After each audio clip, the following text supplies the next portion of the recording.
नमस्कार, स्वागत है साहित्यिक झरोखा चैनल पर। आज हम करेंगे पृथ्वीराज रासो का रेवा तट। ये हिंदी कविता इकाई 5 जो नेट और जेआरएफ के लिए बहुत महत्वपूर्ण है उसमें संकलित है। आज हम इसकी व्याख्या भाग 1 देखते हैं। तो आइए शुरू करते हैं।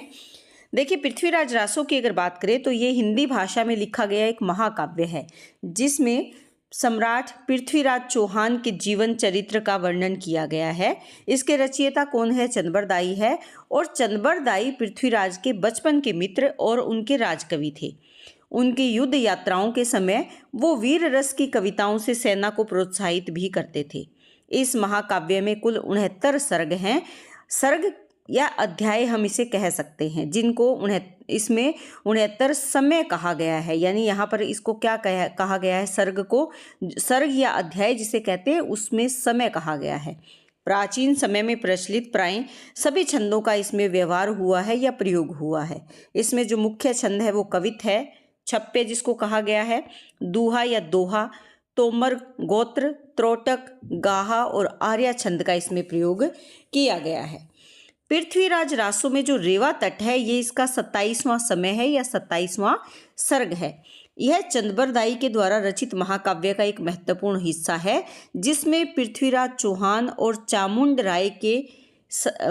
राय के साथ रेवा यानी नर्मदा नदी के तट पर गज शिकार यानी हाथियों के शिकार और युद्ध का वर्णन इस रेवा तट में किया गया है, 27वें सर्ग में किया गया है। उसी की व्याख्या हम यहाँ पर देखेंगे। देखिए, यहाँ पर पहला जो दोहा है वो उसमें क्या है? देवगिरी जीते सुभट आयो चामुंड राय, जय जय नृप कीर्ति सकल कही कविजन गाई। कि कविजनों ने गाकर कहा। क्या गाकर कहा? किसके लिए उन्होंने कहा? जय जय करी किसकी? नृप, राजा की, उसकी कीर्ति की, उसकी जो चारों ओर फैली हुई कीर्ति है, उसकी जो चारों ओर हो रही जय जयकार है वो कवि जनों ने गाया। और ये कब हुआ? जब देवगिरी जीतकर, देवगिरी को जीतकर, देवगिरी यहाँ पर पृथ्वीराज ने देवगिरी के राजा की पुत्री शशिवृता का अपहरण कर उससे विवाह किया। इसके बाद जो राजा जयचंद है उसको, क्योंकि राजा जयचंद को शशिवृता की मंगनी दी जा चुकी थी, यानी उसके साथ रिश्ता किया जा चुका था। इसके फलस्वरूप पृथ्वीराज के जो सेनापति थे वो कौन थे? चामुंड राय थे। चामुंड राय की अध्यक्षता में देवगिरी के राजा व जयचंद की संयुक्त सेना से युद्ध हुआ। इसमें चामुंड राय विजयी हुआ और इसीलिए यहाँ पर चामुंड राय जब विजय प्राप्त करके आया, सुभट का मतलब क्या है? श्रेष्ठ वीर। देवगिरी जीतकर श्रेष्ठ वीर आए जब चामुंड राय, तो चारों ओर राजा की कीर्ति फैल गई और कवि जनों ने गाकर इस कीर्ति का बखान किया। मिलत राज पृथ्वीराज सो कही राव चामुंड। और राव चामुंड या चामुंड राय ने मिलकर किससे कहा? पृथ्वीराज, राजा पृथ्वीराज से क्या कहा? रेवा तट जो मन करो वन अपूब गज झुंड। कि रेवा तट, रेवा नदी का तट जो है, रेवा या नर्मदा नदी जिसको कहा गया है, रेवा तट पर चलने की अगर मन हो, इच्छा हो या इच्छा करें तो वहाँ पर वन में अपूब यानी अपूर्व क्या है? गज झुंड। गज यानी हाथियों का झुंड है। तो यहाँ इन पंक्तियों में क्या कहा गया है? चामुंड राय की विजय का वर्णन है। और ये विजय कहाँ पर उन्होंने प्राप्त की थी? देवगिरी पर प्राप्त की थी। उसके बाद वो किससे मिले? राजा पृथ्वीराज चौहान से मिले और उन्होंने नर्मदा नदी के किनारे हाथियों के झुंड की जानकारी किसको दी? पृथ्वीराज को दी। यहाँ कवित छंद में कवि क्या कहते हैं कि बिंद ललाट प्रसेद कर्यो शंकर गजराजम, ओरापति धरी नाम दियो चढ़ने सुरराजम।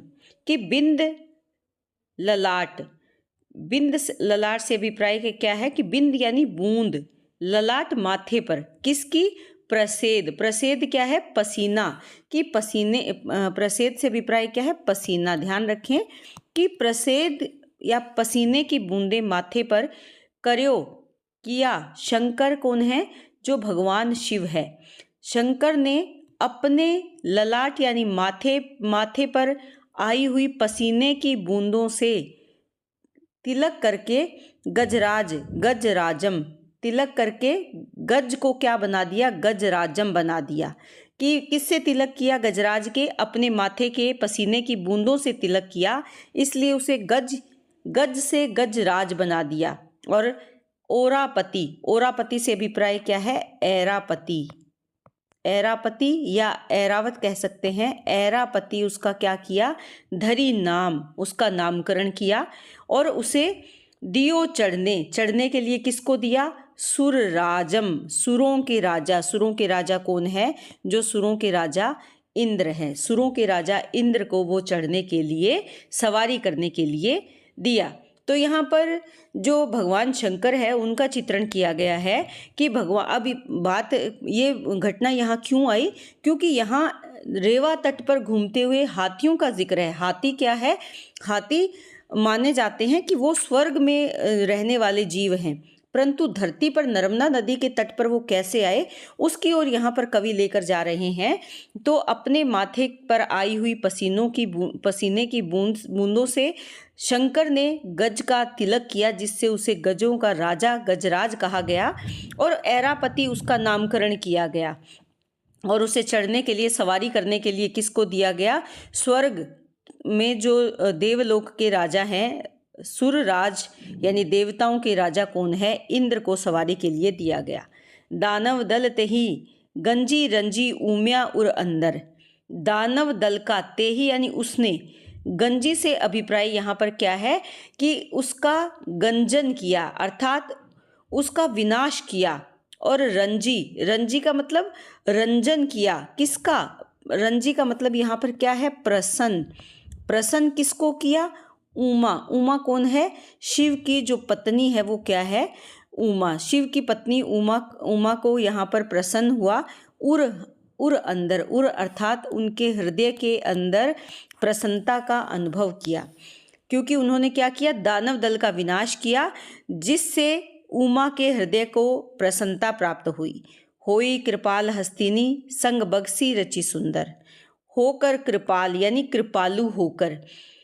और उन्होंने, क्योंकि वो रंजित प्रसन्न किया, उनके मन को प्रसन्न किया, और उन्होंने कृपालु होकर हस्तिनी यानी हथिनी बख्शी प्रदान की, रची सुंदर, एक सुंदर हथिनी प्रदान की। औलादी तासु तन आए के। औलादी यानी औलाद, तासु यानी उन्होंने उनके मेल से क्या हुआ? औलादें आई। कहाँ पर आई? रेवा तट पर। कुटुंब बढ़ा और रेवा तट के वन में फैल गया। रेवा तट बिन बिथतरी। और रेवा तट के तट का जो जंगल है उसमें उसका विकास हुआ। वो उनका जो परिवार है वो फैल गया। किसके परिवार की बात चल रही है यहाँ पर? हाथी के परिवार की बात चल रही है कि हाथियों का परिवार रेवा तट पर कहाँ से आया? ऐरापति हाथी इंद्र को दिया। इंद्र ने दानवों का दलन किया, जिससे उमा के हृदय को प्रसन्नता मिली। उन्होंने प्रसन्न होकर एक सुंदर हस्तिनी उनको प्रदान की। और तो जो ऐरापति और सुंदर हस्तिनी हैं, उन्हीं की जो औलादें हैं, उन्हीं की जो संतानें हैं, या उन्हीं का जो कुटुंब आगे बढ़ा, उसी से रेवा तट के वनों में हाथी का आगमन हुआ, या वो रेवा के वन तट में विचरण करने लगे। सामंतनाथ सो मिलत इप दाहिमे कथ उच्चरित। सामंतनाथ, सामंतों के राजा या सामंतों के नाथ यहाँ पर कौन है? पृथ्वीराज है। पृथ्वीराज से मिलकर ये बात किसने कही? दाहिम यहाँ पर कौन है? चामंड राय हैं। चामंड राय कथ कहा, उच्चारण, इस कथा का वर्णन किया। किस कथा का? जो हाथी के आगमन की कथा है, इस कथा का वर्णन पृथ्वीराज के सामने किसने किया? चामंड राय ने किया। आगे देखते हैं। अरिल छंद में है चारी प्रकार पित्सी वन वारन। यहाँ पर ये क्या कहते हैं? पिस्सी। यहाँ पर थोड़ा सा टाइपिंग मिस्टेक है। 4 प्रकार के, पिस्सी यानी पेखना यानी देखे जाते हैं, देखे जाते हैं।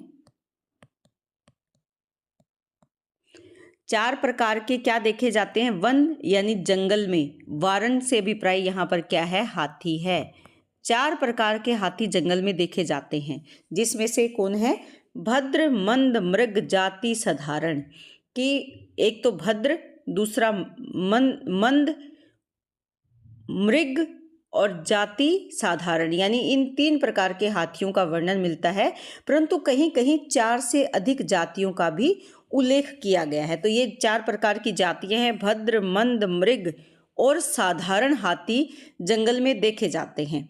पूछते हैं चंद कवि को नरपति है, पूछते हैं नरपति यानी जो राजा हैं, राजा कौन है? नरपति राजा पृथ्वीराज। पूछते हैं, पूछिए चंद कवि को नरपति है, सुर वाहन किम आई धरती है, कि सुरों का ये वाहन, क्योंकि जो सुर के राजा हैं इंद्र, उनके पास ऐरावत हाथी था, तो सुर का ये वाहन किम कैसे, किम से अभिप्राय क्या है? कैसे, आई आया, धरती है यानी धरती पर, तो सुरों का वाहन ये धरती पर कैसे आ गया, पूछते हैं चंद कवि से। कौन पूछते हैं? नरपति यानी राजा पृथ्वीराज चौहान।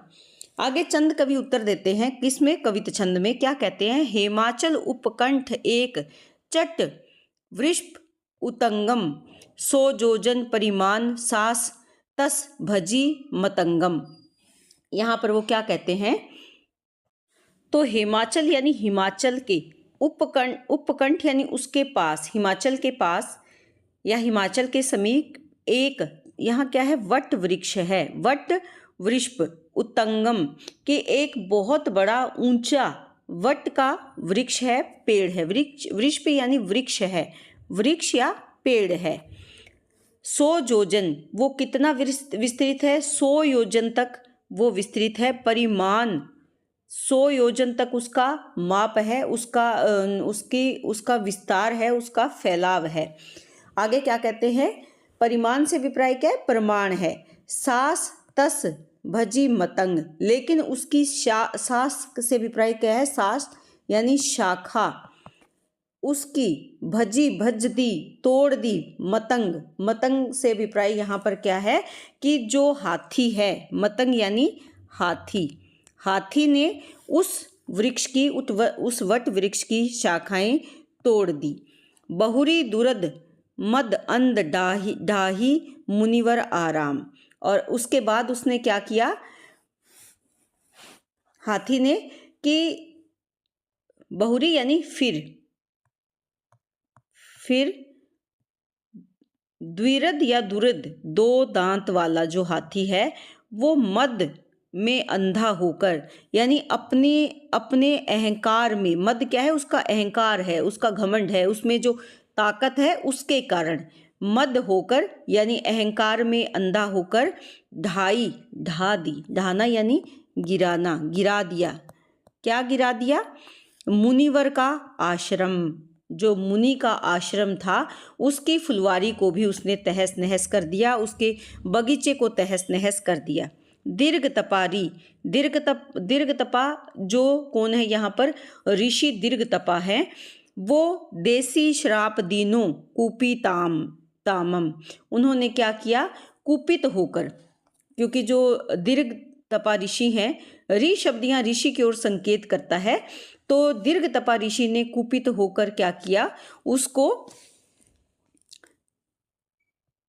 तामम यानी उससे कुपित होकर, उससे अप्रसन्न होकर जो उसको श्राप दिया था, उसी श्राप के कारण अंबर विहार गति मंद, कि अंबर यानी आकाश में विहार करने की, विचरण करने की जो गति थी उस हाथी की, वो क्या हो गई? मंद हो गई, धीमी हो गई।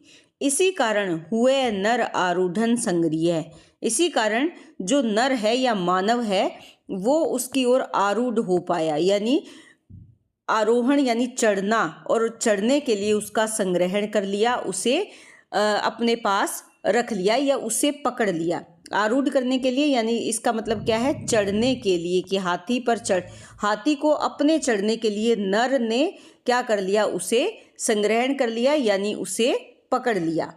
संभरी नरींद कवि चंद कही, सुर गईंद इम भूई रही है, कि इस प्रकार से संभरी नरींद का मतलब क्या है? कि सांभर का राजा कौन है? पृथ्वीराज है। पृथ्वीराज को कवि चंद कहते हैं कि इस प्रकार से सुर का जो गैंद यानी हाथी है वो भुवि यानी कहाँ रह गया, वो भूमि पर रह गया।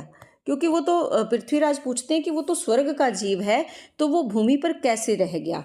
तो यहाँ पर कविचंद उसको बताते हैं कि एक बार हिमाचल के साथ लगते क्षेत्र में एक बहुत बड़ा वट वृक्ष था, जो कितना बड़ा था कि उसका परिमाप कितना था, 100 योजन तक वो फैला हुआ था। उसकी शाखाएं बहुत दूर दूर तक फैली हुई थी, लेकिन मतंग ने उसे भज दिया, उसे तोड़ दिया, तहस नहस कर दिया। और उसके बाद वो मुनि के आश्रम में पहुंचा। किस में अंधा होकर? मद यानी अहंकार में अंधा होकर मुनि दीर्घ तपा के आश्रम में पहुंचा, जहां पर मुनि ने कुपित होकर, क्रोधित होकर उसे क्या दे दिया? श्राप दे दिया। और उस श्राप के परिणाम स्वरूप उस आसमान में विहार करने वाले, विचरण करने वाले जीव की गति धीमी हो गई, मंद हो गई। और इसी मंद गति के कारण मानव ने उसको पकड़ लिया। किसके लिए? अपने चढ़ने के लिए, अपनी सवारी के लिए उसको पकड़ लिया, उसको संग्रही कर लिया। और ये बात कविचंद किसको बताते हैं? संभरी नरेंद्र को, यानी सांभर नरेश राजा पृथ्वीराज को ये बात कौन बताता है? कविचंद कहते हैं कि इस प्रकार से जो सुर का हाथी था, यानी जो स्वर्ग का जीव था, वो भूमि पर ही रह गया। किसके कारण? इसी श्राप के कारण ही। तो उम्मीद करती हूँ कि यहाँ तक की जो व्याख्या है आपको बहुत अच्छे से समझ में आई होगी। कमेंट करके ज़रूर बताएं ताकि मैं इसे कंटिन्यूटी में रख पाऊँ। बहुत बहुत धन्यवाद।